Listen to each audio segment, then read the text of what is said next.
சீனா கிட்ட அதிகமாக கடன் வாங்கி இருக்கக்கூடிய டாப் 10 நாடுகள் எது தெரியுமா? 10வது இடத்துல இருக்கிறது நைஜீரியா. இவங்க சீனா கிட்ட 39,000 கோடி கடன் வாங்கியிருக்காங்க. 9வது இடத்துல எகிப்து. இவங்க சீனா கிட்ட 47,000 கோடி கடன் வாங்கியிருக்கிறாங்க. 8வது இடத்துல இருக்கிறது லாவோஸ். இவங்க சீனா கிட்ட 48,000 கோடி கடன் வாங்கியிருக்கிறாங்க.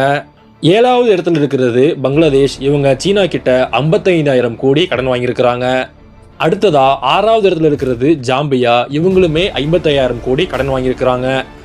5வது இடத்துல இருக்கிறது கென்யா. இவங்க சீனா கிட்ட 60,000 கோடி கடன் வாங்கியிருக்கிறாங்க. 4வது இடத்துல எத்தியோப்பியா இருக்கிறாங்க. இவங்க சீனா கிட்ட 61,000 கோடி கடன் வாங்கியிருக்கிறாங்க. 3வது இடத்துல இருக்கிறது நம்முடைய சிலோன் சித்தப்பா. இவங்க சீனா கிட்ட 80,000 கோடி கடன் வாங்கியிருக்கிறாங்க. அடுத்ததா 2வது இடத்துல இருப்பது அங்கோலா. இவங்க சீனா கிட்ட கிட்டத்தட்ட 2 லட்சம் கோடி கடன் வாங்கியிருக்கிறாங்க. முதல் இடத்துல இருக்கிறது யாருன்ட்டு நீங்களே மறக்காம கமெண்ட் பண்ணுங்க.